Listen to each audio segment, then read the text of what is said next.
बंदी छोड़ सतगुरु रामपाल जी परमेश्वर जी की जय हो।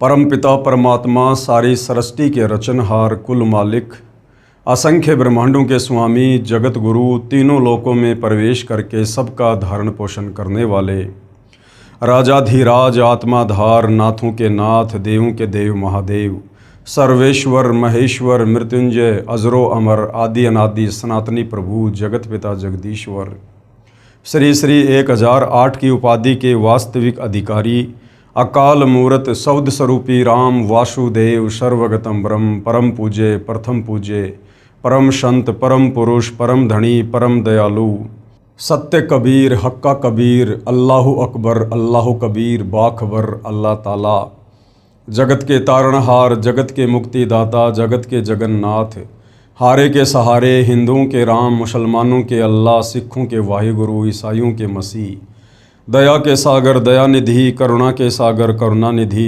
स्वयंभू परिभू संकट मोचन कष्ट हरण मंगल करण दुख भंजन अविगत कबीर निर्विकार निर्विषम परमात्मा अलय अलेख सतगुरु आदि अनादि सतगुरु असली मर्यादा पुरुषोत्तम असली राम असली कृष्ण असली घनश्याम असली मुरारी राजाओं के राजा महाराजाओं के महाराजा शहंशाहों के शहंशाह सम्राटों के सम्राट भगवानों के भगवान अल्लाहों के अल्लाह प्रभुओं के प्रभु मसीहाओं के मसीह सच्चे वाहिगुरु बाबाओं के बाबा पीरों के पीर सेठों के सेठ जगत सेठ सावड़सा सेठ सर्वगुण संपन्न अनंत कोटि कलाओं के स्वामी अनंत कोटि ब्रह्मांडों के नायक योगियों में महायोगी ध्यानियों में महाध्यानी सिद्धों में परम सिद्ध ज्ञानियों में तत्व ज्ञानी ब्रह्म ज्ञानी महाज्ञानी परम ज्ञानी सर्वश्रेष्ठ ज्ञानी विज्ञानी युवा कबीर समर्थ कबीर असमवात अमित ओजा सच्चे रहनुमा करीम अल्लाह सुभान अल्लाह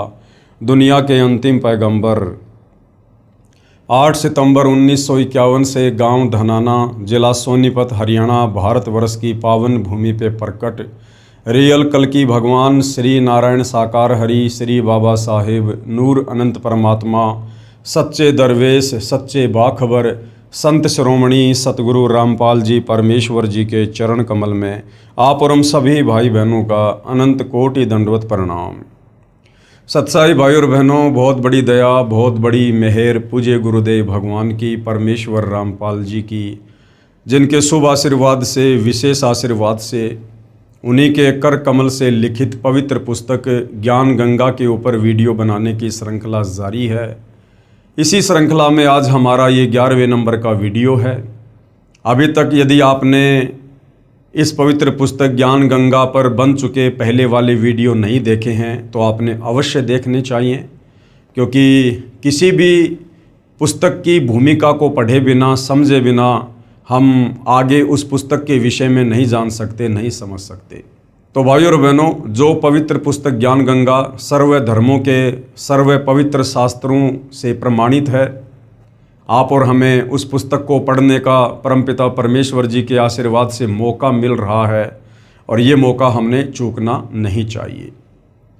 भाइयों और बहनों, सृष्टि रचना पर वीडियो कंप्लीट हो चुके हैं और सृष्टि रचना को समझे बिना हम किसी भी धर्म की किसी भी पुस्तक को नहीं समझ सकते। सृष्टि रचना अध्यात्म की भक्ति मार्ग की मास्टर की है।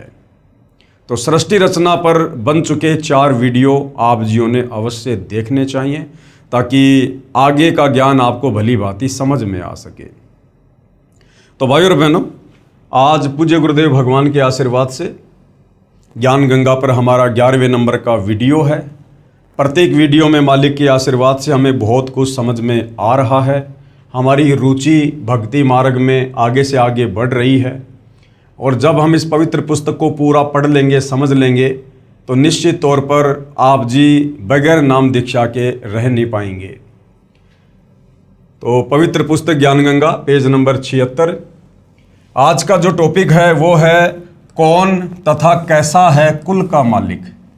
सदियों से सतयुग से और वर्तमान समय तक, जब तक सतगुरु रामपाल जी ने अध्यात्म की शुरुआत नहीं की तब तक लाखों वर्षों से भक्ति मार्ग में परमात्मा चाहने वाली आत्माओं के सामने ये सवाल सबसे बड़ा रोड़ा बन के खड़ा रहा कि भक्ति तो हम करना चाहते हैं, परंतु हमें ये तो पता चले कि भगवान कौन है, परमात्मा कौन है, कैसा है, कहाँ रहता है, कैसे मिलता है, पहले हमें ये तो पता चले। तो भाइयों और बहनों, सदियों से हमें जिस परमपिता परमेश्वर जी की सारी सृष्टि के रचयिता की तलाश थी, अब वो तलाश बिल्कुल सतगुरु रामपाल जी ने समाप्त कर दी है। कौन तथा कैसा है कुल का मालिक? जिन जिन पुण्यात्माओं ने परमात्मा को प्राप्त किया, उन्होंने बताया कि कुल का मालिक एक ही है और वह मानव सदृश यानी इंसानों के जैसा दिखाई देता है। इंसानों के जैसा है, वह मानव सदृश तेजोमय शरीर युक्त है, जिसके एक रोम कूप यानी एक बाल का प्रकाश करोड़ सूर्य तथा करोड़ चंद्रमाओं की रोशनी से भी अधिक है। ये परमपिता परमेश्वर कबीर साहिब जी की जब वे सतलोक के सिंहासन पर सत्य पुरुष कबीर देव के नाम से विराजमान होते हैं, तो उस समय उनके शरीर का तेज कितना होता है, नूर कितना होता है, उसका यहाँ पर वर्णन किया जा रहा है। सतलोक में कबीर परमेश्वर जी के एक बाल में इतनी चमक है, करोड़ों सूर्य करोड़ों चंद्रमा मिला दीजिए, उनकी रोशनी से भी कहीं ज़्यादा रोशनी उनके एक रोमकूप में है, एक बाल में है, और पूरे शरीर पर 3.5 करोड़ रोमकूप होते हैं। उसी ने नाना रूप बनाए हैं। परमेश्वर का वास्तविक नाम अपनी अपनी भाषाओं में कबीर देव यानी वेदों में कबीर परमेश्वर जी को कबीर वेद कहा गया है, वेदों की भाषा में कबीर देव। तथा हक्का कबीर ये गुरु ग्रंथ साहिब में पेज नंबर 721 पर क्षेत्रीय भाषा में, गुरु ग्रंथ साहिब में कबीर परमेश्वर जी को हक्का कबीर की संज्ञा दी गई है, यानी सत्य कबीर, अविनाशी कबीर। तथा धर्मदास जी की वाणी में कबीर परमेश्वर जी को सत्य कबीर कहा गया है। सत्य कबीर श्री धर्मदास जी की वाणी में क्षेत्रीय भाषा में। तथा आदरणीय गरीबदास जी की वाणी में कबीर परमात्मा जी को बंदी छोड़ कहा गया है। तथा बंदी छोड़ कबीर संत गरीबदास जी के सदग्रंथ में क्षेत्रीय भाषा में। और मुसलमान भाइयों की कुरान शरीफ में कबीर परमेश्वर जी को कबीरा, कबीरन, खबीरा, खबीरन इन नामों से उपमा दी गई है। तथा कबीरा, कबीरन, खबीरा, खबीरन श्री कुरान शरीफ सूरत फुरकानी नंबर 25 आयत नंबर 19, 21, 52, 58, 59 में क्षेत्रीय अरबी भाषा में उनको कबीरा, कबीरन, खबीरा, खबीरन नामों से उपमा दी गई है।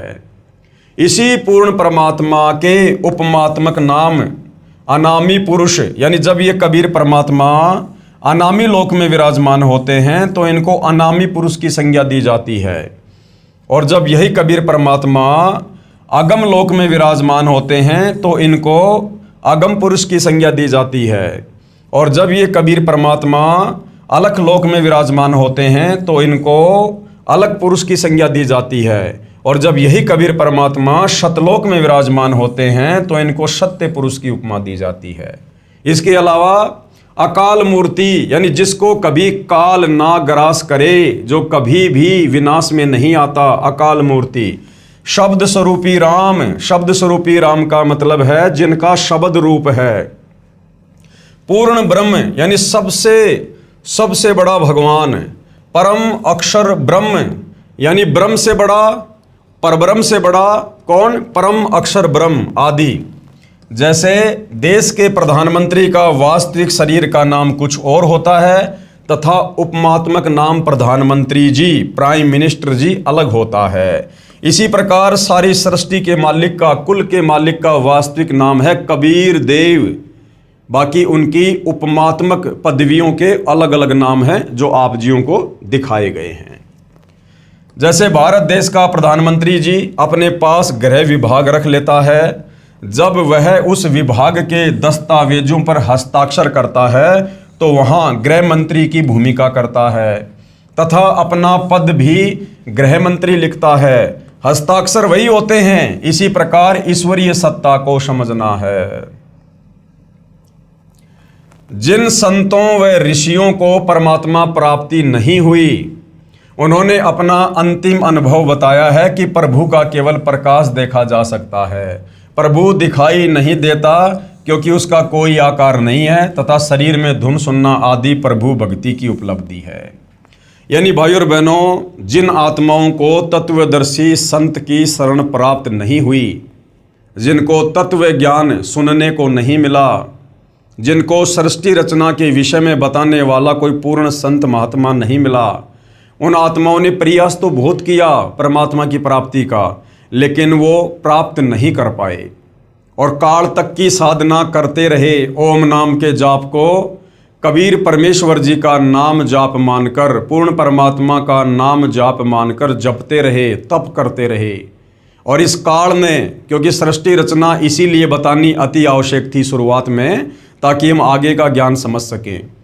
क्योंकि ये काल जिसको प्रतिदिन 1 लाख मानव शरीरधारी आत्माओं के, जीवों के सूक्ष्म शरीर से निकली वासना खाने का श्राप कबीर परमेश्वर जी की तरफ से लगा हुआ है, जिस कारण से इसकी मजबूरी हो गई किसी को भी दर्शन ना देने की। और इसने अपनी पत्नी दुर्गा और तीनों पुत्रों ब्रह्मा विष्णु महेश के माध्यम से अपनी पूरी व्यवस्था भोजन की कर रखी है। तो इसने सौगंध खा रखी है कि मैं किसी भी जप से, तप से, ओम नाम के जाप से, किसी भी साधना से, योग से मैं अपने वास्तविक ब्रह्म रूप में दर्शन नहीं दूंगा, काल रूप में दर्शन नहीं दूंगा। जिस कारण से बेचारे ऋषियों ने, मुनियों ने, महात्माओं ने वेदों को पढ़ा और चारों वेदों में इस काल ब्रह्म का ही जाप है। तो उन ऋषि मुनियों ने, महात्माओं ने वेदों से ओम नाम निकालकर पूर्ण परमात्मा का जानकर तप किया और जाप किया। लेकिन भाई और बहनों, ये ओम नाम तो इस काल का है, इस ब्रह्म का है, जो ओम नाम के जाप से या अन्य किसी भी विधि से अपने दर्शन भगत को नहीं देता है। और अंत में उन सभी ऋषि मुनियों ने समाज में ये घोषित कर दिया कि भाई परमात्मा निराकार है, उसका केवल प्रकाश देखा जा सकता है। जिस कारण से आज तक कोई ये नहीं जान पाया कि वो एक परमात्मा कौन है, कैसा है, कहाँ रहता है, कैसे मिलता है। आओ विचार करें, जैसे कोई अंधा अन्य अंधों में अपने आप को आंखों वाला सिद्ध किए बैठा हो और कहता है कि रात्रि में चंद्रमा की रोशनी बहुत सुहावनी, मन भावनी होती है, मैं देखता हूँ। अन्य अंधे शिष्यों ने पूछा कि गुरुजी चंद्रमा कैसा होता है? चतुर अंधे ने उत्तर दिया कि चंद्रमा तो निराकार है, वो दिखाई थोड़े दे सकता है। कोई कहे सूर्य निराकार है, वह दिखाई नहीं देता, यानी सूर्य स्वयं प्रकाशित है, इसलिए उसका केवल प्रकाश दिखाई देता है। गुरु जी के बताए अनुसार शिष्य 2.5 घंटे सुबह तथा 2.5 घंटे शाम आकाश में देखते हैं, परंतु कुछ दिखाई नहीं देता है। यहाँ पर भाई और बहनों, ये राधा स्वामी पंथ के साधकों के लिए बताया जा रहा है, क्योंकि राधा स्वामी पंथ के गुरुओं को नहीं पता कि परमात्मा कैसा है, कैसे मिलता है, उसका आकार कैसा है, उन्हें कुछ नहीं पता। और अपने शिष्यों को कहते हैं कि सुबह शाम 2.5 घंटे आंख कान बंद करके साधना करो, तुम्हें परमात्मा के दर्शन होंगे। तो यहां पर उनके विषय में बताया जा रहा है। गुरु जी के बताए अनुसार शिष्य 2.5 घंटे सुबह तथा 2.5 घंटे शाम आकाश में देखते हैं, परंतु कुछ दिखाई नहीं देता। स्वयं ही विचार विमर्श करते हैं कि गुरु जी तो सही कह रहे हैं, हमारी साधना पूरी 2.5 घंटे सुबह शाम नहीं हो पाती, इसलिए हमें सूर्य तथा चंद्रमा का प्रकाश दिखाई नहीं दे रहा, अर्थात हमें परमात्मा के दर्शन नहीं हो रहे। चतुर गुरु जी की व्याख्या पर आधारित होकर उस चतुर अंधे की ज्ञानहीन व्याख्या के प्रचारक करोड़ों अंधे ज्ञानहीन हो चुके हों, फिर उन्हें आंखों वाला यानी कोई तत्वदर्शी संत बताए कि सूर्य आकार में है भाई और उसी से प्रकाश निकल रहा है, इसी प्रकार चंद्रमा से प्रकाश निकल रहा है। नेत्रहीनों, चंद्रमा के बिना रात्रि में प्रकाश कैसे हो सकता है? यानी जिन साधकों ने, ऋषि मुनियों ने ये कहा कि केवल परमात्मा का प्रकाश देखा जा सकता है, तो परमात्मा ये चंद्रमा का, सूर्य का उदाहरण देकर समझा रहे हैं कि जिस प्रकार सूर्य के बिना सूर्य का प्रकाश नहीं हो सकता, चंद्रमा के बिना चंद्रमा का प्रकाश नहीं हो सकता, इसी प्रकार परमात्मा के बिना, भगवान के बिना उसका प्रकाश भी नहीं हो सकता। यदि प्रकाश है तो वो साकार है, लेकिन तुम्हें दिखाई नहीं दे रहा, ये तुम्हारी भक्ति की कमी है। कोई कहे कि ट्यूबलाइट देखी है, फिर कोई पूछे कि ट्यूब कैसी होती है जिसकी आपने रोशनी देखी है, उत्तर मिले कि ट्यूब तो निराकार है। निराकार होने के कारण दिखाई नहीं देती, केवल प्रकाश देखा जा सकता है। विचार करें, ट्यूब बिना प्रकाश कैसा। यदि कोई कहे कि हीरा स्वयं प्रकाशित होता है, फिर यह भी कहे कि हीरे का केवल प्रकाश देखा जा सकता है, क्योंकि हीरा तो निराकार है, वह दिखाई थोड़े देता है, तो वह व्यक्ति हीरे से परिचित नहीं है, फोकट का जोरी बना बैठा है। जो परमात्मा को निराकार कहते हैं, जो साधक, जो गुरुजन परमात्मा को निराकार कहते हैं कि परमात्मा दिखाई नहीं देता, परमात्मा का कोई आकार नहीं है, और साथ में ये भी कहते हैं तथा केवल प्रकाश देखना तथा धुन सुनना ही प्रभु प्राप्ति मानते हैं, वे पूर्ण रूप से प्रभु तथा भक्ति से अपरिचित हैं। जब उनसे प्रार्थना की कि कुछ नहीं देखा है तुमने, अपने अनुयायियों को भ्रमित करके दोषी हो रहे हो, न तो आपके गुरुदेव के तत्व ज्ञान रूपी नेत्र हैं और न ही आपको, इसलिए दुनिया को भ्रमित मत करो। इस बात पर सर्व ज्ञान रूपी नेत्रों के अंधों ने लठ उठा लिए कि हम तो झूठे, तू एक सच्चा। आज वही स्थिति सतगुरु रामपाल जी महाराज के साथ हो रही है। जब सतगुरु रामपाल जी सृष्टि रचना के माध्यम से तत्व ज्ञान के द्वारा धर्मशास्त्रों को दिखा दिखाकर लोगों को समझाते हैं, तो उन नादान धर्मगुरुओं के अज्ञान का रंग ज़्यादा चढ़ा होने के कारण सतगुरु रामपाल जी के साथ वाद विवाद करते हैं कि हमारे गुरुजी तो सैकड़ों वर्षों से पंथ चला रहे हैं, हमारे पंथ में तो करोड़ों की संख्या में भगत हैं, और तुम तो अभी अभी भक्ति मार्ग में आए हो, तुम्हें क्या पता परमात्मा के बारे में, तुम क्या जानते हो भक्ति के बारे में। तो भाइयों और बहनों, इस विधि से तो आप कभी जिंदगी में परमात्मा के दर्शन नहीं कर पाओगे। अब इस विवाद का निर्णय कैसे हो कि किस संत के विचार सही हैं, किसके गलत हैं। यानी भाई धन धन सतगुरु वाले सही कह रहे हैं, राधा स्वामी पंथ वाले सही कह रहे हैं, जय गुरुदेव वाले सही कह रहे हैं, या निरंकारी पंथ वाले सही कह रहे हैं, या फिर सतगुरु रामपाल जी जो वास्तविक व्याख्या धर्मशास्त्रों से प्रमाणित करके भक्ति और भगवान की बता रहे हैं, या फिर वो सही है। अब इसका निर्णय हम कैसे करें, इसके लिए गुरुदेव भगवान हमें क्या उदाहरण दे रहे हैं। इस विवाद का निर्णय कैसे हो कि किस संत के विचार सही हैं और किसके गलत हैं। मान लीजिए जैसे किसी अपराध के विषय में 5 वकील अपना अपना विचार व्यक्त कर रहे हैं, कोर्ट में खड़े होकर जज के सामने 5 वकील किसी विवाद पर अपना अपना मत रख रहे हैं। एक वकील कहे कि इस अपराध पर संविधान की धारा 301 लगेगी, दूसरा कहे 302 लगेगी, तीसरा कहे 304 लगेगी, चौथा कहे 306 तथा 5वां वकील 307 को सही बताए। तो भाई अपराध अगर एक है तो धारा भी एक ही लगेगी, यानी उनमें से 4 वकील गलत हैं। और यदि उन 5 की व्याख्या संविधान से नहीं मिलती है तो फिर 5 वकील ही गलत हैं। तो अगर मुकदमा एक है और वकील है 5 और अपना अपना मत दे रहे हैं, तो 5 सही नहीं हो सकते हैं अगर उनके मत अलग अलग हैं। तो ये 5 ठीक नहीं हो सकते, केवल एक ही ठीक हो सकता है। यदि उसकी व्याख्या अपने देश के पवित्र संविधान से मिलती है, यदि उसकी व्याख्या भी संविधान के विपरीत है, तो 5 वकील भी गलत हो सकते हैं। इसका निर्णय देश का पवित्र संविधान करेगा जो सर्व को मान्य होता है। इसी प्रकार भिन्न भिन्न विचारधाराओं में तथा साधनाओं में से कौन सी शास्त्र अनुकूल है या कौन सी शास्त्र विरुद्ध है, इसका निर्णय पवित्र सदग्रंथ ही करेंगे जो सर्व को मान्य होने चाहिए। आज भारत देश में दुनिया भर के साधु संत महात्मा आचार्य मंडलेश्वर हैं और सबकी व्याख्या भक्ति और भगवान को लेकर एक दूसरे से मेल नहीं खाती है, भिन्न भिन्न है। कोई कहता है कि ओम नाम का जाप करो, कोई कहता है राधे राधे श्याम मिला दो ये जाप करो, कोई कहता है ओम नमे भागवते वासुदेवाय का जाप करो, कोई कहता है हरे राम जय जय राम सीताराम, कोई अकेला सोहम नाम देता है। हर संत की अपनी अपनी अलग अलग व्याख्या है। अब भाइयों और बहनों, इस प्रकार से तो निर्णय नहीं हो सकता। अब हम कैसे निर्णय करें, परमात्मा चाहने वाली आत्मा इस निर्णय पर कैसे पहुंचे कि कौन संत सही है और किसका भक्ति मार्ग सही है। उसके लिए भाई और बहनों हमने हमारे पवित्र धर्मशास्त्रों को आधार बनाना होगा। जिस प्रकार अपने अपने क्लाइंट को बचाने के लिए दोनों वकील भरकस प्रयास करते हैं और जज दोनों की बातें सुनता है, अंत में जज भारत के संविधान को सामने रखकर कि जो धारा इस पर लगाई गई है उस धारा में क्या सज़ा है, कितनी सज़ा है, जो मुकदमा इस पर साबित हो चुका है उसकी क्या सज़ा है, अंत में उसका निर्णय भारत का संविधान करेगा। इसी प्रकार भाई और बहनों, कौन संत सही है, किसकी भक्ति सही है, किसके मंत्र सही हैं, किसका भक्ति मार्ग सही है, इसका निर्णय हमारे पवित्र धर्मशास्त्र करेंगे, धर्म ग्रंथ करेंगे।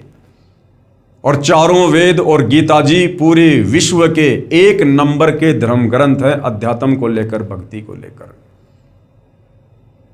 तो समझदार व्यक्ति धर्म ग्रंथों से निर्णय करेगा, मिलान करेगा कि जो जो गुरुजन भक्ति और भगवान की व्याख्या कर रहे हैं उनमें से किसकी व्याख्या हमारे सदग्रंथों से मेल खाती है। यही प्रमाण पवित्र श्रीमद् भगवत गीता अध्याय 16 श्लोक नंबर 23 और 24 में है। जिन आंखों वालों यानी पूर्ण संतों ने सूर्य यानी पूर्ण परमात्मा को देखा उनमें से कुछ के नाम हैं। यानी जिन जिन महापुरुषों ने, जिन जिन अच्छी आत्माओं ने कुल के मालिक कबीर परमेश्वर जी के दर्शन किए, परमात्मा जी सतलोक से चलकर साक्षात धरती पर प्रकट होकर उनको मिले, उनको सतलोक लेकर गए, उनको सर्व सृष्टि रचना से परिचित करवाया। उन महापुरुषों में कुछ एक महापुरुष हैं जिनके नाम यहाँ पर दिए गए हैं। आदरणीय धर्मदास जी, आदरणीय दादू जी, आदरणीय मलुकदास जी, आदरणीय गरीबदास जी, आदरणीय नानक जी, आदरणीय घीसादास जी। और ये सबसे पहले आदरणीय धर्मदास जी, इनके क्या विचार हैं कि परमात्मा कौन है, कैसा है। आदरणीय धर्मदास जी, आदरणीय धर्मदास जी बांधवगढ़ मध्य प्रदेश वाले, जिनको पूर्ण परमात्मा जिंदा महात्मा के रूप में मथुरा में मिले, सतलोक दिखाया। वहाँ सतलोक में दो रूप दिखाकर जिंदा वाले रूप में पूर्ण परमात्मा वाले सिंहासन पर विराजमान हो गए तथा आदरणीय धर्मदास जी को कहा कि मैं ही काशी बनारस में नीरू नीमा के घर गया हुआ हूँ, वहाँ धाणक यानी जुलाहे का कार्य करता हूँ। आदरणीय श्री रामानंद जी मेरे गुरु जी हैं, यानी 650 साल पहले कबीर परमेश्वर जी जो सन 1398 में बनारस के काशी में लहरतारा तालाब पर कमल के विकसित फूल पर शिशु रूप में प्रकट हुए और जब वे 5 वर्ष की लीला में आयु में आए तो उन्होंने सर्वप्रथम पंडित रामानंद जी को अपना मुंह बोला गुरु धारण किया। श्री रामानंद जी मेरे गुरु जी हैं, ये कहकर श्री धर्मदास जी की आत्मा को वापस शरीर में भेज दिया।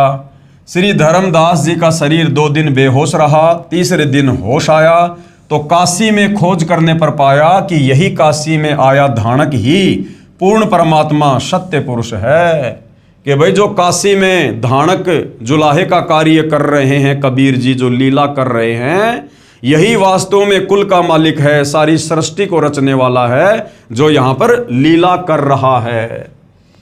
आदरणीय धर्मदास साहिब जी ने पवित्र कबीर सागर, कबीर साखी, कबीर बीजक नामक सदग्रंथों की आंखों देखे तथा पूर्ण परमात्मा के पवित्र मुख कमल से निकले अमृत वचन रूपी विवरण से रचना की अमृतवाणी में प्रमाण। आज मोहे दर्शन दियो जी कबीर, आज मोहे दर्शन दियो जी कबीर। यानी कबीर परमेश्वर जो धर्मदास जी के गुरुजी थे और जब 1518 में परमात्मा अपनी लीला समाप्त करके सह शरीर सतलोक को गए थे, उसके कुछ वर्षों के बाद धर्मदास जी के मन में थोड़ा दोष आ गया था काल प्रेरणा से। तो उस समय धर्मदास जी ने अपने पूज्य गुरुदेव कबीर जी को याद करके उनकी पुकार की, रोने लगे। तो कबीर परमेश्वर जो समर्थ परमात्मा हैं, कहते हैं गोता मारूं स्वर्ग में जा बैठूं पाताल, गरीब दास ढूंढता फिरूं अपने हीरे मोती लाल। एक क्षण में परमात्मा 16 संकोश की दूरी को तय करके और पृथ्वी पर धर्मदास जी के सामने प्रकट हो गए। धर्मदास जी की खुशी का ठिकाना नहीं। आज मोहे दर्शन दियो जी कबीर, आज मोहे दर्शन दियो जी कबीर। सतलोक से चल कर आए, सतलोक से चल कर आए, काटन यम की जंजीर, आज मोह दर्शन दियो जी कबीर, आज मोहे दर्शन दियो जी कबीर। कि हे कबीर परमात्मा, आप परमात्मा चाहने वाली आत्माओं के शतलोक से चलकर गति करके धरती पर प्रकट होकर अपना तत्व ज्ञान देकर काल की जम वाली जंजीर काटने के लिए आते हो। थारे दर्शन से मारे पाप कटत हैं, थारे दर्शन से मारे पाप कटत हैं, निर्मल होवे जी शरीर, आज मोहे दर्शन दियो जी कबीर, आज मोहे दर्शन दियो जी कबीर। कहते हैं साधु दर्शन राम का मुख पे बसे सुहाग, और दर्शन उन्हीं को होते हैं जिनके पूर्ण भाग। तो धर्मदास जी कहते हैं कि हे कबीर परमात्मा, हे गुरुदेव, आपके दर्शन मात्र से हमारे युगों युगों के पाप कर्मों का नाश होता है और हमारा शरीर, हमारी आत्मा आपके दर्शन से निर्मल हो जाती है। अमृत भोजन मारे सतगुरु जी मैं, अमृत भोजन मारे सतगुरु जी मैं, शब्द दूध की खीर, आज मोहे दर्शन दियो जी कबीर, आज मोहे दर्शन दियो जी कबीर। कहते हैं साधु भूखा भाव का, धन का भूखा नाही, जो कोई धन का भूखा साधु भी नाही। तो कबीर परमात्मा जी अपने भगत के भाव के भूखे हैं। हिंदू के तुम देव कहाए, हिंदू के तुम देव कहाए, मुसलमान के पीर, आज मोहे दर्शन दियो जी कबीर, आज मोहे दर्शन दियो जी कबीर। 650 साल पहले जब कबीर परमेश्वर जी आए थे और 120 वर्ष तक लीला में उम्र में यहाँ पर रहे थे, अपने तत्व ज्ञान का प्रचार किया और 64 लाख उनके शिष्य हुए थे। तो उन 64 लाख शिष्यों में हिंदू और मुसलमान दोनों ही उनके सेवक थे। दोनों दीन का झगड़ा छिड़ गया, दोनों धर्मों का झगड़ा छिड़ गया, टोहे ना पाए शरीर, आज मोहे दर्शन दियो जी कबीर, आज मोहे दर्शन दियो जी कबीर। यानी जब 650 साल पहले सन 1518 में 120 साल तक लीला करके कबीर परमात्मा मगर से सशरीर सतलोक को जा रहे थे, उस समय काशी नरेश वीर सिंह बघेल और मगर के नवाब बिजली खान पठान, जो दोनों ही कबीर परमात्मा जी के भगत थे, कबीर परमेश्वर जी के शरीर को लेकर आपस में मरने मारने की सोच बैठे थे कि एक बार कबीर जी शरीर छोड़ दे, सतलोक चले जाएं। उसके बाद वीर सिंह ने सोचा कि इनके शरीर का अंतिम संस्कार हम मुसलमान रीति से करेंगे, और उधर वीर सिंह बघेल सोच रहा था कि हम इस शरीर का अंतिम संस्कार हिंदू रीति से करेंगे।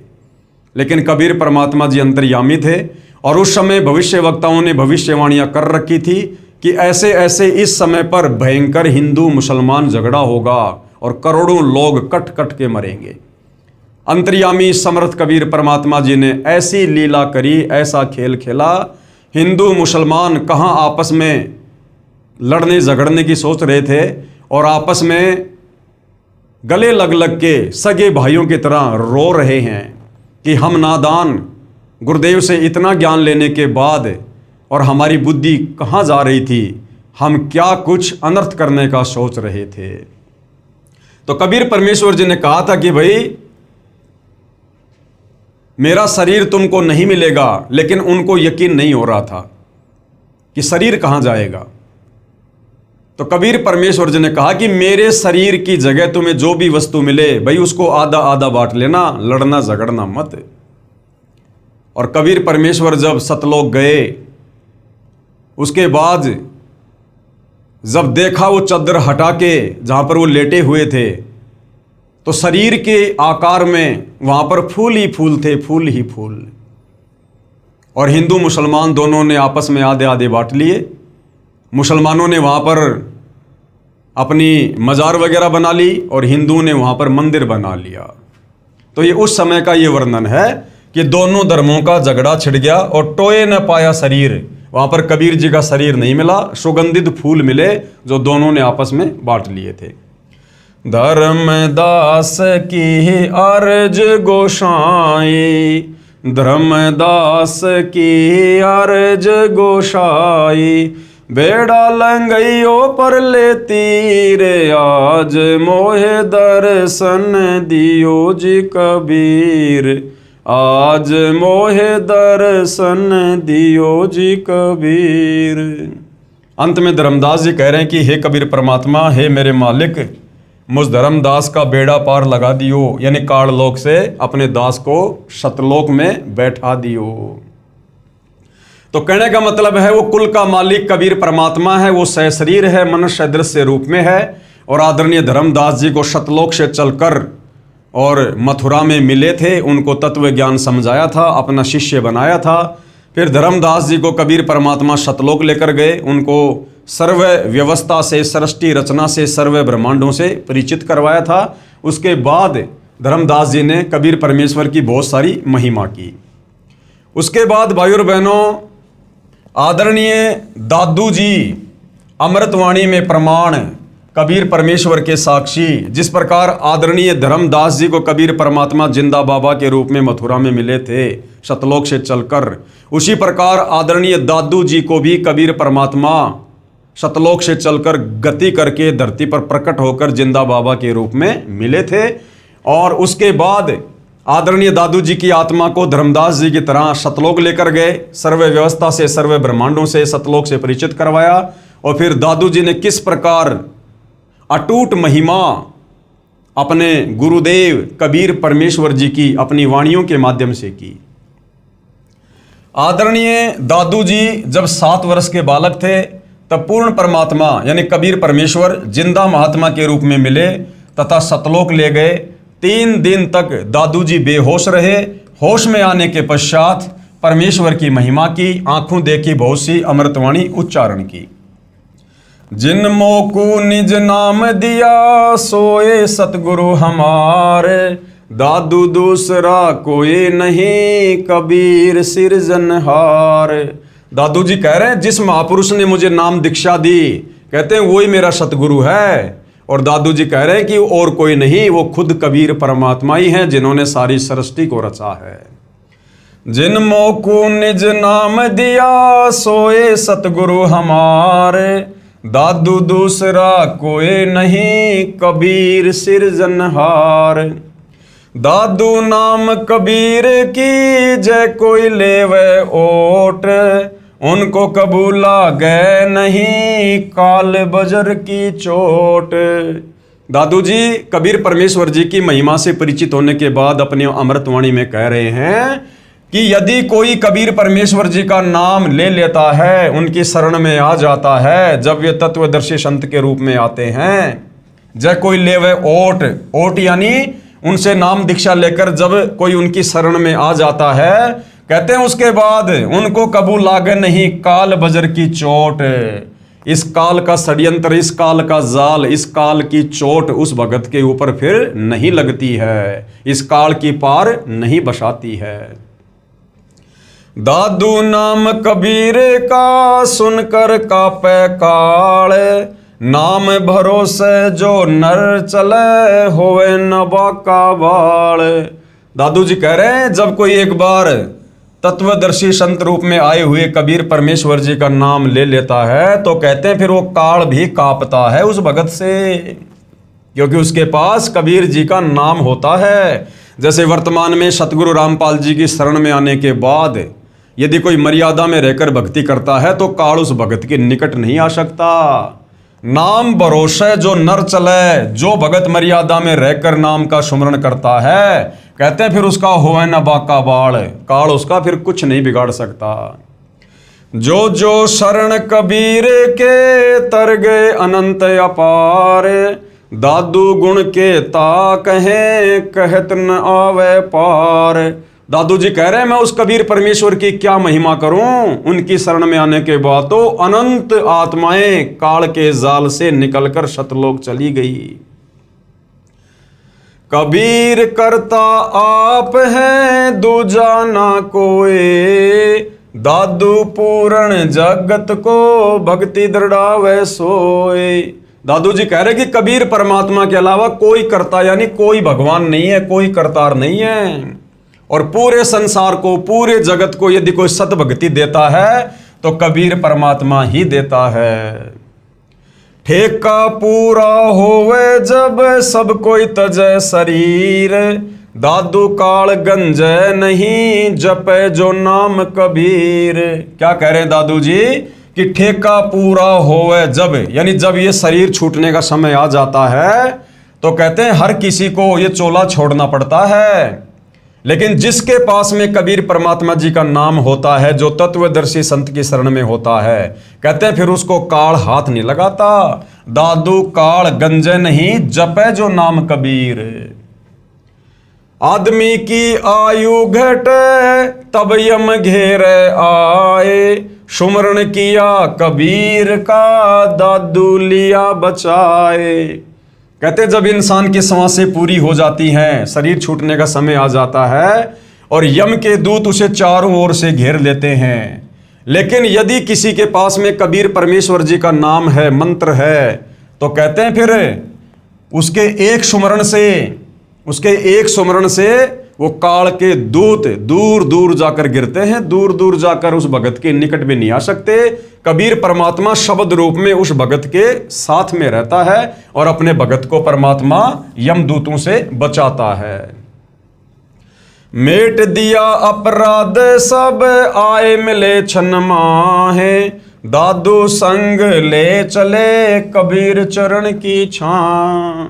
यानी कबीर परमात्मा सतलोक से चलकर दादू जी को आकर मिले और उनके सारे अपराधों को क्षण भर में समाप्त कर दिया, नाम दीक्षा देकर अपना भगत बनाकर, और अपने चरणों में दादू जी को जगह दी। सेवक देव निज चरण का दादू अपना जान, भृंगी सत्य कबीर ने कीन्या आप समान। यानी वो कबीर परमात्मा अपने भगत को अपना मंत्र देकर मर्यादाओं में रखकर भक्ति करवाकर उसे अपना जैसा ही बना लेता है सतलोक के लिए। दादू अंतर्गत सदा छिन छिन सुमरण ध्यान, वारु नाम कबीर पर पल पल मेरा प्राण। यानी कबीर परमेश्वर जी ने मुझे ऐसी भक्ति दे दी है, मोक्ष वाली, मोक्षदायक, कि मैं पल पल अपना सर्वस्व तन मन धन अपने कबीर परमात्मा, अपने गुरुदेव भगवान पर न्योछावर करता हूं। सुन सुन साख कबीर की काल नवावे माथ, धन धन हो तीनों लोक में दादू जोड़े हाथ। सुन सुन साख कबीर की काल नवावे माथ। कबीर परमेश्वर की महिमा सुनकर और कहते हैं ये काल भी अपना शीश झुका देता है। धन धन हो तीनों लोक में दादू जोड़े हाथ। हे कबीर परमात्मा, तीनों लोक में आपकी जय जयकार हो, आप धन हो। दादू इस प्रकार से हाथ जोड़कर अपने गुरुदेव कबीर परमात्मा जी की महिमा कर रहे हैं। केहरी नाम कबीर का विषम काल गजराज, दादू भजन पर तापते भागे सुनत आवाज। दादू जी अपने कबीर परमेश्वर जी की समर्थता को, महिमा को उजागर करते हुए क्या कह रहे हैं कि कबीर परमेश्वर जी का नाम तो ऐसा है जैसे केहरी, जो शेर होता है, बब्बर शेर, और विषम काल गजराज, और ये 21 ब्रह्मांड का स्वामी, दुर्गा का पति, ये ब्रह्मा विष्णु महेश का पिता, ये काल भी कुछ कम शक्ति नहीं है। इसको समझो हाथियों का राजा गजराज। कबीर परमात्मा को समझो शेरों का राजा केहरी, और काल को समझो हाथियों का राजा गजराज। लेकिन जब कबीर परमेश्वर जी के नाम की बात आती है, कबीर परमेश्वर जी की समर्थता और महिमा की बात आती है, तो कहते हैं उनके भजन के प्रताप से, उनकी भक्ति के आगे कहते हैं ये काल भी ये दौड़ पड़ता है, भाग पड़ता है, ये टिक नहीं पाता है ये कबीर परमेश्वर जी के नाम के सामने। जिस प्रकार केहरी शेर के सामने हाथी लीद करके भाग लेता है, उस प्रकार कबीर परमेश्वर जी की महिमा के आगे, उनके नाम सुमरण के आगे ये काल दौड़ लेता है, भाग लेता है, टिक नहीं सकता है। पल एक नाम कबीर का दादू मन चितलाए, हस्ती के असवार को स्वान काल नहीं खाए। आगे और क्या महिमा की है दादू जी ने कबीर परमेश्वर जी की, कुल के मालिक की, कि पल एक नाम कबीर का, यदि मर्यादा में रहकर एक पल भी कबीर परमेश्वर जी का नाम जाप कर लिया जाए हैं, तो कहते हैं जैसे हस्ती के असवार को, हाथी पर बैठे व्यक्ति को जिस प्रकार से काल कोई हानि नहीं कर सकता, उसी प्रकार कबीर परमेश्वर जी के उपासक साधक को ये काल किसी प्रकार से कोई चोट नहीं पहुंचा सकता है। जिस प्रकार हाथी पर बैठे व्यक्ति को कुत्ता किसी भी प्रकार से नुकसान नहीं पहुंचा सकता है, उसी प्रकार कबीर परमेश्वर के भगत को जब वे तत्वदर्शी संत के रूप में धरती पर आते हैं, जैसे वर्तमान में सतगुरु रामपाल जी के नाम से आए हुए हैं, कहते हैं उनके उपासक को, सच्चे उपासक को, मर्यादित भगत को ये काल किसी भी प्रकार से चोट या हानि नहीं पहुंचा सकता। सुमरत नाम कबीर का कटे काल की पीर, दादू दिन दिन ऊंचे परमानंद सुख सीर। सुमरत नाम कबीर का कटे काल की पीर, यानी इस काल का बंधन कट जाता है, लक 84 योनि से भगत छूट जाता है, जन्म मरण की पीड़ा से दूर हो जाता है। जो कबीर परमेश्वर जी का नाम जब वे तत्वदर्शी संत के रूप में आते हैं, उनसे लेकर जो मर्यादा में रहकर सुमरण करता है, और कहते हैं दिन दिन हर दिन वो भक्ति मार्ग में आगे ही बढ़ता चला जाता है। दादू नाम कबीर की जो कोई लेवे ओट, तिनको कबूला गए नहीं काल बजर की चोट। और संत सब कूप हैं के तेजरी तानीर, दादू अगम अपार है दरिया सत्य कबीर। यानी अध्यात्म में, भक्ति मार्ग में कबीर परमेश्वर जी का क्या रोल है। दादू जी कह रहे हैं कि जिस प्रकार एक तो कुआं है और एक बहुत बड़ी कोई दरिया है, तो कुएं में तो सीमित पानी होता है, हमारी थोड़ी बहुत आवश्यकता वो कुएं का पानी पूरी कर सकता है। पीने का पानी है, पशुओं के पीने का पानी है, थोड़ा बहुत और कोई काम में आ जाएगा। लेकिन यदि हमने बहुत बड़े क्षेत्र में कोई फसल करनी हो, पानी की बहुत ज़्यादा आवश्यकता हो, तो कहते हैं वो कुआं फिर वहाँ पर फैल हो जाएगा। तो ये जितने भी साधु संत महात्मा, देवी देवता, ये जितने भी ब्रह्मा विष्णु महेश, ब्रह्म परब्रह्म, इनकी क्षमता तो कुएं के जैसी है, अध्यात्म में कुएं के जैसी, जो केवल काम चलाऊ सरकार है। और वो कबीर परमेश्वर तो दरिया है, सागर है, सागर असीमित। यानी उनकी शरण में आने के बाद फिर हमारे हर कार्य कबीर परमेश्वर जी के आशीर्वाद से सफल होते हैं। अब ही तेरी सब मिटे जन्म मरण की पीर, श्वास उसास सुमर ले दादू नाम कबीर। अब ही तेरी सब मिटे जन्म मरण की पीर, यानी जब से हम सतलोक से कबीर परमात्मा जी से बिछुड़कर अपनी गलती के चलते इस काल के साथ 21 ब्रह्मांडों में आए हैं, और असंख्य युगों से हम यहाँ पर जन्म मरण के कष्ट, लक 84 योनियों के कष्ट भोग रहे, उठा रहे हैं। तो दादू जी कहते हैं अब वो तेरी सारी पीड़ा मिट जाएगी, अभी तेरी सब मिटाए जन्म मरण की पीर। क्या करना पड़ेगा? जब कबीर भगवान तत्वदर्शी संत के रूप में आते हैं, उस समय उनसे वो श्वास वाला सतनाम का जाप ले ले और उसका सुमरण कर, तेरी सारी पीड़ा इसी जन्म में समाप्त हो जाएगी।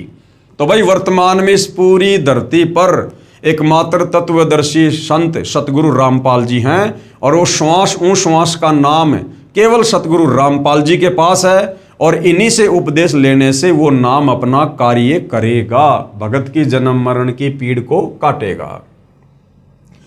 कोई सरगुण में रीझ रहा कोई निर्गुण ठहराए, दादू गति कबीर की मौत कही ना जाए। जिन मोको निज नाम दिया सोए सतगुरु हमारे। दादू दूसरा कोई नहीं वो कबीर सृजनहार। सारी सृष्टि का सृजनहार वो कबीर परमात्मा ही है। उसके बाद भाइयों और बहनों, आदरणीय मलुकदास जी, इनको भी आदरणीय धर्मदास जी और आदरणीय दादू जी की तरह कबीर परमात्मा जी सतलोक से चलकर धरती पर प्रकट होकर मिले थे। इनको अपना तत्व ज्ञान दिया, अपना शिष्य बनाया, इनको भी सतलोक दिखाया। और मलुकदास जी ने भी अपनी अमृतवाणी में कबीर परमेश्वर जी की कलम तोड़ महिमा की है। आदरणीय मलुकदास जी कबीर देव के साक्षी।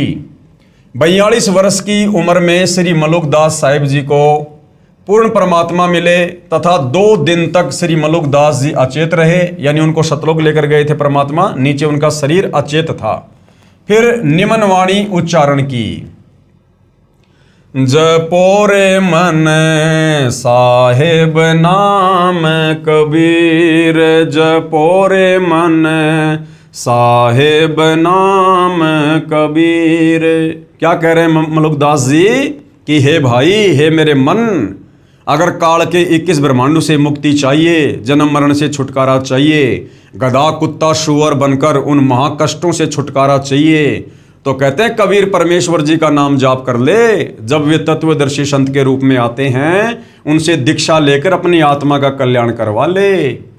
जपो रे मन सतगुरु नाम कबीर, जपो रे मन साहेब नाम कबीर। एक समय गुरु बंसी बजाई कालंदरी के तीर, एक समय गुरु बंसी बजाई कालंदरी के तीर। सुर नर मुनि जन थक गए, रुक गया दरिया नीर। जपो रे मन साहेब नाम कबीर, जपो रे मन परमेश्वर नाम कबीर। अपने गुरुदेव की, कबीर परमात्मा की महिमा बताते हुए आदरणीय मलुकदास जी क्या कह रहे हैं? क्योंकि भाइयों और बहनों, ये मलुकदास जी पहले श्री कृष्ण जी यानी श्री विष्णु जी के उपासक थे, जब तक ये कबीर परमात्मा जी की शरण में नहीं आए थे। तो मलुकदास जी ने श्री कृष्ण जी की महिमा करते हुए और कबीर जी से कहा कि हे गुरुदेव, हे परमात्मा, श्री कृष्ण जी के विषय में हम सुना करते हैं कि वो ऐसे ही बांसुरी बजाया करते थे कि आसपास के पशु पक्षी भी उनकी बांसुरी की मधुर आवाज़ सुनने के लिए आ जाया करते थे। तो कबीर परमात्मा तो हर प्रकार से अपने भक्तों की शंका का समाधान करते हैं, निवारण करते हैं। तो कबीर परमात्मा जो मलुकदास जी के गुरुजी थे, उन्होंने कहा कि चल भाई, आज हम भी जमुना जी के किनारे और आपको बांसुरी बजा के दिखाते हैं। तो कबीर परमेश्वर जी ने ऐसे हाथ किया और ऊपर से बांसुरी उनके हाथ में आ गई। और कबीर परमेश्वर जी ने जब वो बांसुरी बजाई तो क्या व्याख्या की है फिर आगे? एक समय गुरु बंसी बजाई कालंदरी के तीर। कालंदरी यानी यमुना के तीर यानी किनारे बैठकर। एक समय गुरु बंसी बजाई जमुना जी के तीर, एक समय गुरु बंसी बजाई यमुना जी के तीर। सुर नर मुनि जन थकत भये वो, रुक गया दरिया नीर। जपो रे मन सतगुरु नाम कबीर, जपो रे मन साहेब नाम कबीर। तो मलुकदास जी ने क्या देखा? जब कबीर परमेश्वर जी ने बांसुरी बजाई तो ऐसी मनमोहिनी आवाज, धुन, कहते हैं वो पशु पक्षी तो छोड़ो, सूर्य यानी देवता, ऊपर के लोगों से देवता भी आकर बैठ गए वहां पर, इतने मंत्र मुग्ध हो गए। नर मुनिजन, ये 9 नाथ 84 सिद्ध, ये भी पृथ्वी पर आ गए उतर के उस मनमोहिनी आवाज को सुनकर। और तो और जमुना जी का पानी भी रुक गया दरिया नीर। जमुना जी का पानी भी, जैसे पानी की वो बर्फ जम जाती है, इस प्रकार से यमुना जी का पानी भी ठहर गया, रुक गया। पशु पक्षियों की तो बात छोड़ो, आसपास के पेड़ पौधे भी हरे भरे हो गए, हरे भरे। जब कबीर परमेश्वर जी ने बांसुरी बजाई, तब मलुकदास जी की शंका दूर हुई कि हाँ भाई, श्री कृष्ण जी वाली बांसुरी तो इस समर्थ कबीर परमात्मा जी की बांसुरी वाली धुन के सामने कुछ भी नहीं है। काशी तज गुरु मगहर आए दोनों दीन के पीर। काशी तज गुरु मगहर आए दोनों दीन के पीर। कोई गाड़े कोई अग्न जरावे, ढूंढा ना पाया शरीर। जपोरे मन सतगुरु नाम कबीर। जपोरे मन साहेब नाम कबीर। यानी वही महिमा कर रहे हैं जो धर्मदास जी ने की कि काशी तज गुरु मगहर आए। 120 साल की उम्र में सन 1518 में जब परमेश्वर जी सतलोक जा रहे थे, तो काशी से पैदल यात्रा करके और मगहर को आए। दोनों दीन के पीर, हिंदू मुसलमान दोनों के भगवान, दोनों के पीर। और कोई गाड़े कोई अग्नि जरावे, यानी मगहर का नवाब वीर सिंह बघेल वो सोच रहा था कि कबीर जी जब शरीर छोड़ देंगे तो फिर इनके शरीर का अंतिम संस्कार हम मुस्लिम रीति रिवाज से करेंगे, हम इनको नीचे दबाएंगे। और कोई अग्नि जरावे, और वीर सिंह बघेल जो काशी का नवाब था वो सोच रहा था कि कबीर जी के शरीर छोड़ने के बाद हम इनके शरीर का अंतिम संस्कार हिंदू रीति रिवाज से करेंगे।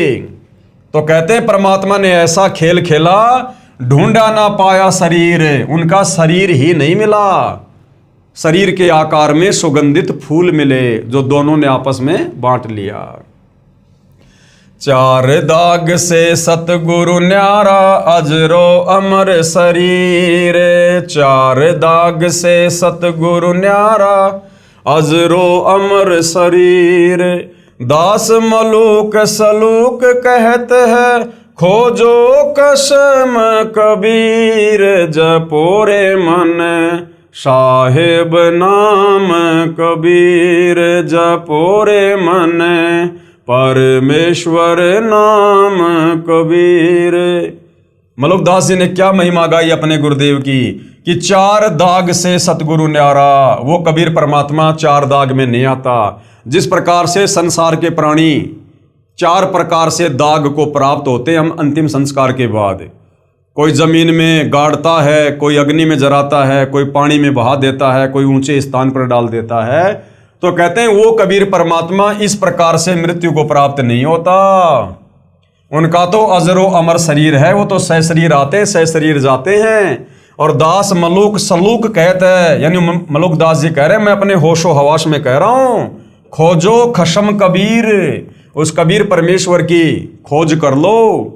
जब वे तत्वदर्शी संत के रूप में आते हैं उनसे उपदेश ले लो और अपनी आत्मा का कल्याण करवा लो, काललोक से बाहर निकल लो। इसी प्रकार भाइयों और बहनों, वो कुल का मालिक कौन है, कैसा है, कहाँ रहता है, कैसे मिलता है, क्या उसकी महिमा है। आदरणीय गरीबदास जी ने भी कबीर परमेश्वर जी के दीदार के बाद उपरोक्त महापुरुषों की तरह उनकी महिमा की है। आदरणीय गरीबदास जी छुडानी जिला झज्जर हरियाणा वाले अपनी अमृतवाणी में ये प्रमाण देते हैं, प्रभु कबीर यानी कबीर देव के साक्षी। आदरणीय गरीबदास जी का आविर्भाव सन 1717 में हुआ तथा साहिब कबीर जी के दर्शन 10 वर्ष की उम्र में सन 1727 में नला नामक खेत में हुए तथा सतलोकवास सन 1778 में हुआ। आदरणीय गरीबदास जी को भी परमात्मा कबीर साहिब जी सह शरीर जिंदा रूप में मिले, यानी सतलोक से चलकर आए, सह शरीर मिले। आदरणीय गरीबदास जी अपने नला नामक खेतों में अन्य साथी ग्वालों के साथ गाय चरा रहे थे, जो खेत कबलाना गांव की सीमा से सटा है। ग्वालों ने जिंदा महात्मा के रूप में प्रकट कबीर परमेश्वर से आग्रह किया कि आप खाना नहीं खाते हो तो दूध ग्रहण करो, क्योंकि परमात्मा ने कहा था कि मैं अपने सतलोक यानी अपने गांव सतलोक से खाना खाकर आया हूं। तब परमेश्वर कबीर जी ने कहा कि मैं कुंवारी गाय का दूध पीता हूं। जो वेदों में परमेश्वर की महिमा लिखी है कि जब वो परमात्मा प्रत्येक युग में शिशु रूप में कमल के फूल पर प्रकट होता है तो उनके परवरिश की लीला कुंवारी गायों के दूध से होती है। बालक गरीबदास जी ने एक कुंवारी गाय को परमेश्वर कबीर जी के पास लाकर कहा कि बाबा जी, ये बिना ब्याई यानी ये कुंवारी है, ये कैसे दूध दे सकती है। तब कबीर देव यानी कबीर परमेश्वर जी ने कुंवारी गाय अर्थात बछिया की कमर पर हाथ रखा। अपने आप कुंवारी गाय अधन्या धेनु, वेदों में जिसको अधन्या धेनु यानी जो बिना धनाई होती है, उसके थनों से दूध निकलने लगा। पात्र भरने पर रुक गया। वह दूध परमेश्वर कबीर जी ने पिया तथा प्रसाद रूप में कुछ अपने बच्चे गरीबदास जी को पिलाया तथा सतलोक के दर्शन कराए। यानी गरीबदास जी की आत्मा को शरीर से निकालकर सतलोक लेकर गए। सतलोक में अपने दो रूप दिखाकर फिर जिंदा वाले रूप में कुल मालिक रूप में सिंहासन पर विराजमान हो गए तथा कहा कि मैं ही 120 वर्ष तक काशी में धानक जुलाहा रूप में रहकर आया हूं। मैं पहले भी हजरत मोहम्मद जी को भी मिला था। पवित्र कुरान शरीफ में जो कबीरा, कबीरन, खबीरा, खबीरन, अल्लाह अकबर आदि शब्द हैं, वे मेरा ही बोध कराते हैं, यानी वो मेरा ही नाम है। तथा मैं ही श्री नानक जी को बेई नदी पर जिंदा महात्मा के रूप में मिला था। मुसलमानों में जिंदा महात्मा होते हैं, वे काला चोगा यानी ओवरकोट जैसा घुटनों से नीचे तक तथा सिर पर चोटे वाला काला टोपा पहनते हैं। तथा मैं ही बलक शहर में नरेश यानी बलक शहर के बादशाह श्री इब्राहिम सुल्तान आदम जी तथा श्री दादू जी को मिला था। तथा चारों पवित्र वेदों में जो कबीर अग्नि, कबीर देव, कबीर अंगारी आदि नाम है, वो मेरा ही बोध है। कबीर वेद हमारा भेद है। कबीर परमात्मा कहते हैं चारों वेदों में मेरा भेद है कि कोई परमात्मा और है, उसका नाम कबीर है। मैं मिलूं वेदों से नहीं, लेकिन इन चारों वेदों में मेरी प्राप्ति का मार्ग नहीं है। और जौन यानी जिस वेद से मैं मिलूं वो वेद जानते नहीं। और जिस पांचवें वेद सूक्ष्म वेद में मेरी प्राप्ति की पूरी जानकारी है, उसको ये चारों वेद नहीं जानते हैं। और वो सत्य जानकारी कबीर परमात्मा फिर खुद ही सतलोक से चलकर धरती पर तत्वदर्शी संत के रूप में प्रकट होकर यथार्थ रूप से सृष्टि रचना के माध्यम से सर्व धर्मों के सर्व पवित्र शास्त्रों को खोल खोल कर बताते हैं। जैसे वर्तमान में वही कबीर परमात्मा सतगुरु रामपाल जी के नाम से 8 सितंबर 1951 को धरती पर प्रकट होकर आज आप और हमें बता रहे हैं, समझा रहे हैं। मैं ही वेदों से पहले भी सतलोक में विराजमान था। गांव छुडानी, जिला झज्जर, हरियाणा में आज भी उस जंगल में जहां पूर्ण परमात्मा का संत गरीबदास जी को मानव शरीर में साक्षात्कार हुआ था, एक यादगार विद्यमान है। आदरणीय गरीबदास जी की आत्मा अपने परमात्मा कबीर बंदी छोड़ के साथ चले जाने के बाद उन्हें मरा हुआ जानकर चिता पर रखकर जलाने की तैयारी करने लगे। उसी समय आदरणीय गरीबदास जी की आत्मा को पूर्ण परमेश्वर कबीर जी ने शरीर में प्रवेश कर दिया। 10 वर्षीय बालक गरीबदास जीवित हो गए। उसके बाद उस पूर्ण परमात्मा का आंखों देखा विवरण अपनी अमृतवाणी में सदग्रंथ नाम से ग्रंथ की रचना की। उसी अमृतवाणी में प्रमाण कि कुल का मालिक कौन है, सबका परमेश्वर कौन है, सारी सृष्टि को रचने वाला कौन है। गरीब अजब नगर में ले गया हमको सतगुरु आण, जिल के बिंब अगाध गति सूते चादर ताण। आदरणीय गरीबदास जी कबीर परमेश्वर का साक्षात्कार होने के बाद उन्होंने क्या महिमा की है कि दुनिया वालों परमात्मा कौन है, भगवान कौन है।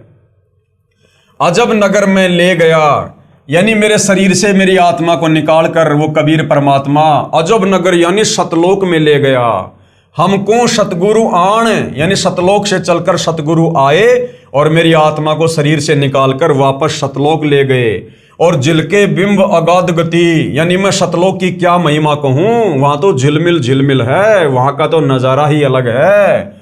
हम सूते चादर ताण और सर्व ज्ञान से परिचित होकर, सर्व ब्रह्मांडों से परिचित होकर और सूते चादर तान कर सोना यानी निश्चिंत हो जाना। कि भाई जो भक्ति हमें कबीर जी ने दे दी है, जिस भक्ति से हमारा मोक्ष होगा, कल्याण होगा, काल के लोक से छुटकारा होगा। और भाई हमने तो अपनी आंखों से सतलोक देख लिया और इस काल के सर्व ब्रह्मांडों को देख लिया, नरक को, स्वर्ग को, सब देख लिया। अब भाई हम निश्चिंत हो गए कि कबीर परमेश्वर की भक्ति से निश्चय हमें सतलोक मिलेगा। और अब हम अपनी भक्ति में लो लगाए हुए हैं। अनंत कोटि ब्रह्मांड का एक रति नहीं भार, सतगुरु पुरुष कबीर है कुल के सिरजनहार।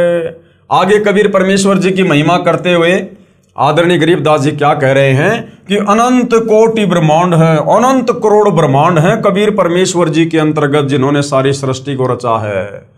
लेकिन एक रति नहीं भार, इन ब्रह्मांडों का कबीर परमात्मा जी के लिए रत्ती भर भी वजन नहीं है। रत्ती भर भी उनकी वचन शक्ति से सब हवा में घूम रहे हैं, चल रहे हैं। सतगुरु पुरुष कबीर है, जो मुझे सतगुरु रूप में आकर मिले वही पुरुष यानी वही भगवान है, उसका नाम कबीर है। कुल के सर्जनहार, कुल यानी सारी सृष्टि के सर्जनहार यही कबीर परमात्मा है। गैबी ख्याल विशाल सतगुरु अचल दिगंबर थीर है, भक्ति हेत आने काया धर आए, अविगत सत कबीर है।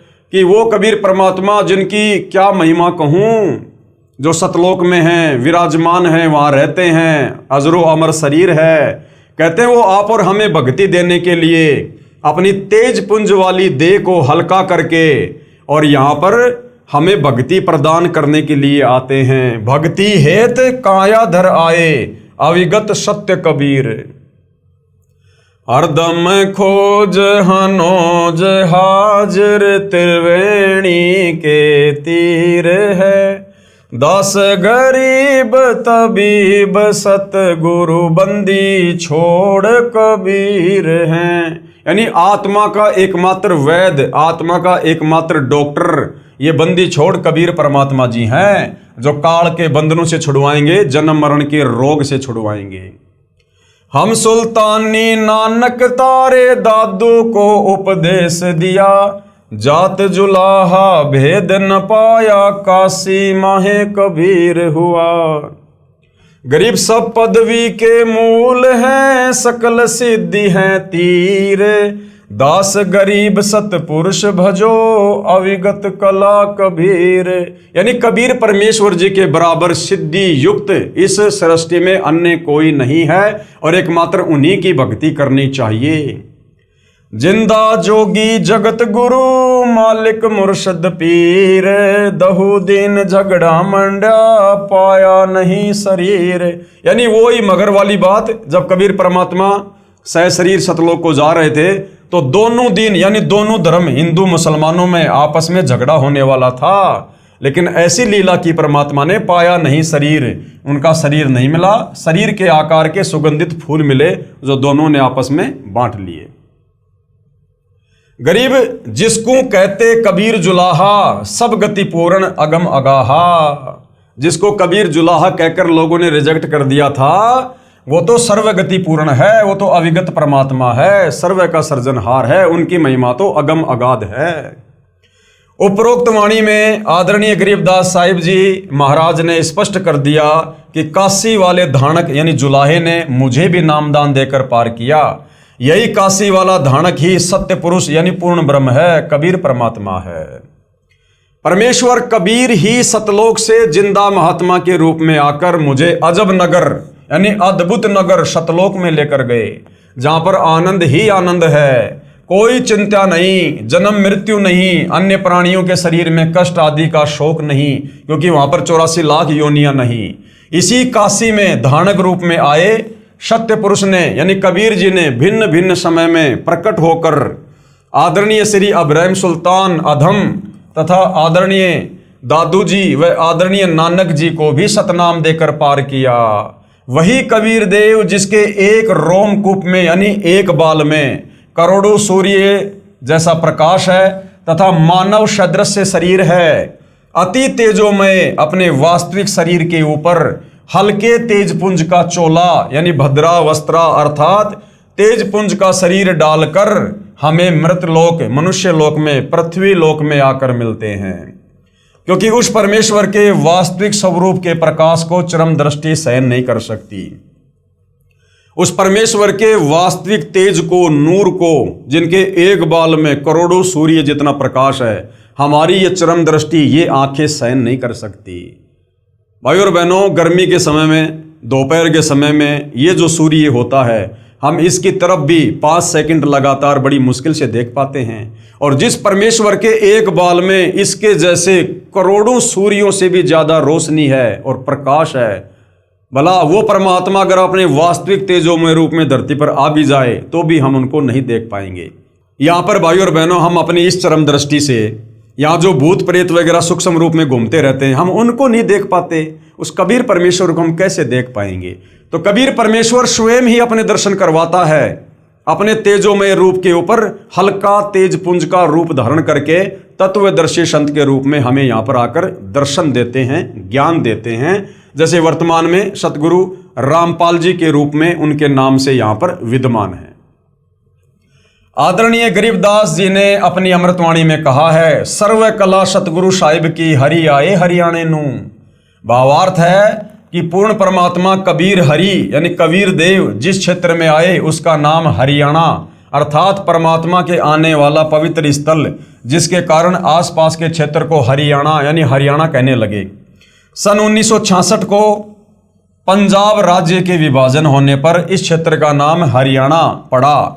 लगभग 236 वर्ष पूर्व कही वाणी 1966 में सिद्ध हुई कि समय आने पर यह क्षेत्र हरियाणा प्रांत नाम से विख्यात होगा, जो आज प्रत्यक्ष प्रमाण है।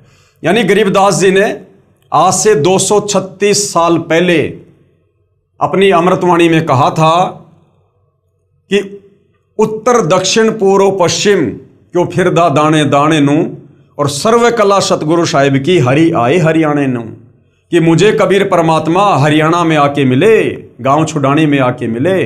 उस समय तक तो हरियाणा प्रांत नाम भी नहीं था, लेकिन अमृतवाणी भाई और बहनों महापुरुष की थी, इसलिए समय आने पर सिद्ध होनी थी।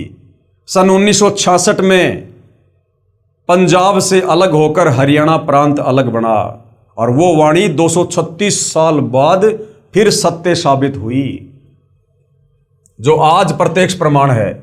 इसलिए गुरु ग्रंथ साहिब पेज नंबर 721 पर अपनी अमृतवाणी महिला 1 में श्री नानक जी ने कहा है कि हक्का कबीर करीम तू बे परवरदिगार, नानक बोगोयद जनु तूरा तेरे चाकरा पखाक। हक्का कबीर सिख धर्म के प्रवर्तक आदरणीय नानक जी ने भी अपनी अमृतवाणी में कबीर परमेश्वर के होने का प्रमाण दिया है कि वो हक्का कबीर, वो सत्य कबीर, वो अविनाशी कबीर ही दयालु है, बेऐब परवरदिगार, वो निर्विकार परमात्मा है।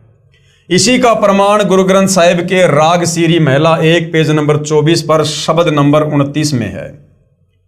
एक सुवान दुई सुवानी नाल, बलके बोके सदा बियाल, कुड़ छुरा मूठा मुर्दहार, धानक रूप रहा करतार। यानी वो कबीर परमात्मा काशी में धानक रूप में आए, जुलाहे की भूमिका की। मैं पति की पंदी न करनी की कार, ऊ बिगड़े रूप रहे बिकराल, तेरा एक नाम तारे संसार में एहो आस एहो आधार। मुख निंदा आख्या दिन रात, पर घर जो ही नीच मनाती, काम क्रोध तन वशय चंडाल, धानक रूप रहा करतार, धानक रूप रहा करतार। फाई सुरत मलुकी वेश, उठ अगवाड़ा ठग्गी देश, खरा सियाणा बहुता बार, धानक रूप रहा करतार, धानक रूप रहा करतार। यानी वो सारी सृष्टि का करतार भगवान वो काशी में धानक रूप में आया। मैं कित्ता न जाता हराम खोर, ऊंकियां मुंह देसा दुष्ट चोर, नानक नीच कहे विचार, और धानक रूप का रहा करतार, धानक रूप रहा करतार। यानी कबीर परमात्मा ही कुल का मालिक है, सारी सृष्टि का सर्जनहार है, जो 650 साल पहले 120 साल जुलाहे की भूमिका करके, धानक की भूमिका करके और सह शरीर सतलोक चले गए। ये तमाम महापुरुष जो आज विश्व विख्यात हैं, ये सब उस परमेश्वर के होने का, सह शरीर होने का, समर्थ होने का अपनी अमृतवाणियों में ये प्रमाण दे रहे हैं। तो आज आप और हमें भी किसी प्रकार का कोई संशय नहीं होना चाहिए कि सारी सृष्टि का सृजनहार, कुल का मालिक कबीर भगवान है। वो सतलोक में रहता है, मानव सदृश्य है, और उसी की भक्ति जब वे तत्वदर्शी संत के रूप में आते हैं तो उन्हीं की शरण प्राप्त करके हम काल के जाल से, जन्म मरण के चक्कर से, लख 84 योनियों की पीड़ा से, तपतशिला के कष्ट से बाहर निकलकर सतलोक जा सकते हैं। गुरु ग्रंथ साहिब राग असवारी महिला 1 के कुछ अंश। साहिब मेरा एक को है, यानी परमात्मा भाई केवल एक ही है, एक को है भाई एक को है। आपे रूप करे बहुबाती, वो खुद ही अपने बहुत सारे भिन्न भिन्न रूप बनाकर आत्माओं को ज्ञान समझाता है। नानक बपूड़ा एवं कहे, जो तिन किया सो सचू थिया, अमृत नाम सतगुरु दिया। पूरे गुरु ते गति मति पाई, बूढ़त जगू देखिया तऊ डरी भागे। सतगुरु राखे से बड़ भागे, नानक गुरु की चरणों लागे। मैं गुरु पूछिया अपना साचा बिचारी राम। Page number 439 Guru Granth Sahib. उपरोक्त अमृतवाणी में श्री नानक जी स्वयं स्वीकार कर रहे हैं कि साहिब यानी प्रभु यानी भगवान एक ही है, तथा उनका यानी श्री नानक जी का कोई मनुष्य रूप में वक्त गुरु भी था, जिसके विषय में कहा है कि पूरे गुरु से तत्व ज्ञान प्राप्त हुआ, तथा मेरे गुरुजी ने मुझे अमृत नाम यानी अमर मंत्र अर्थात पूर्ण मोक्ष करने वाला उपदेश नाम मंत्र दिया। वही मेरा गुरु नाना रूप धारण कर लेता है, अर्थात वही सत्य पुरुष है, वही जिंदा रूप बना लेता है, वही धानक रूप में भी काशी नगर में विराजमान होकर आम व्यक्ति अर्थात भगत की भूमिका कर रहा है। क्योंकि नानक जी कबीर जी के समकालीन थे, इसलिए नानक जी कह रहे हैं कि वो कबीर परमात्मा भिन्न भिन्न रूप धारण करके, और 650 साल पहले यानी नानक जी के समय में नानक जी कह रहे हैं कि वो वर्तमान में काशी में, बनारस में एक भगत की भूमिका भी कर रहा है। शास्त्र विरुद्ध पूजा करके सारे जगत को जन्म मृत्यु व कर्म फल की आग में जलते देखकर जीवन व्यर्थ होने के डर से भागकर मैंने गुरुजी के चरणों में शरण ली। नानक जी स्वीकार कर रहे हैं कि जब मुझे ये तत्व ज्ञान हुआ कबीर जी के माध्यम से, जो कबीर जी मुझे बेई नदी पर मिले और नानक जी की आत्मा को शरीर से निकालकर सचखंड लेकर गए, फिर 3 दिन के बाद वापस छोड़ा। उसके बाद नानक जी बनारस गए, काशी में गए, जहाँ पर कबीर जी जुलाहे का काम कर रहे थे, खड्डी बुन रहे थे, और उससे पहले नानक जी सतलोक में उसी परमात्मा को देख कर आ गए थे। तो नानक जी ने जाते ही अपने आप को उनके चरणों में समर्पित कर दिया और उपदेश प्राप्त किया।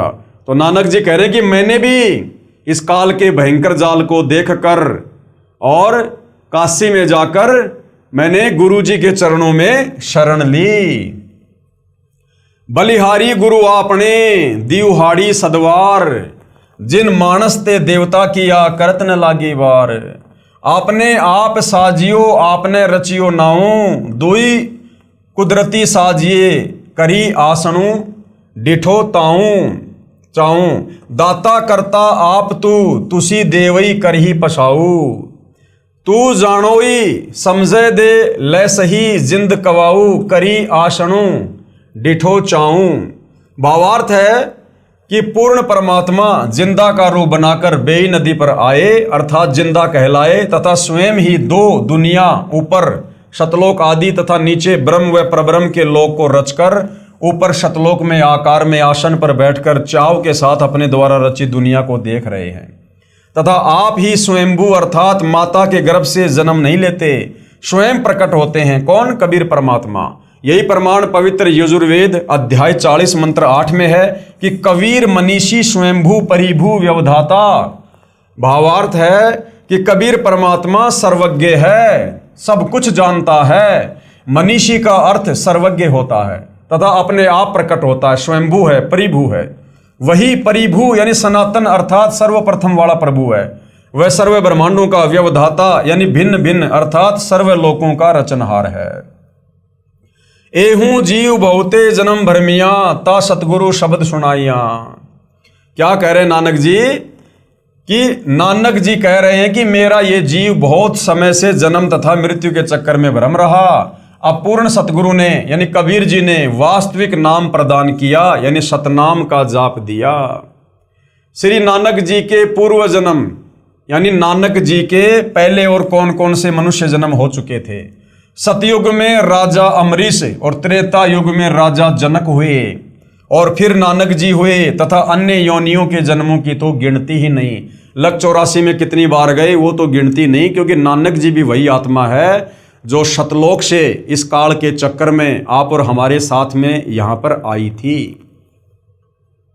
प्रभु कबीर जी ने स्वामी रामानंद जी को तत्व ज्ञान समझाया। अब भाइयों और बहनों, कल के वीडियो का हमारा क्या टॉपिक रहेगा? प्रभु कबीर जी ने, यानी सारी सृष्टि के मालिक, कुल के मालिक कबीर परमात्मा जी ने, जो सतलोक में रहते हैं, सहशरीर हैं, मानव सदृश्य हैं, तत्वदर्शी संत के रूप में जगत को सृष्टि का ज्ञान देने के लिए, काललोक से छुड़वाने के लिए यहाँ पर आते रहते हैं। तो उस परमात्मा कबीर जी ने स्वामी रामानंद जी को तत्व ज्ञान समझाया। आदरणीय रामानंद जी जो काशी में हुए हैं, कबीर परमात्मा के समकालीन थे, कबीर परमेश्वर जी के मुंह बोले गुरुदेव थे। उनको भी कबीर परमात्मा जी ने 5 वर्ष की उम्र में, जब पंडित रामानंद जी की 104 साल की उम्र थी, उस समय कबीर परमात्मा 5 वर्ष की लीला में उम्र में थे।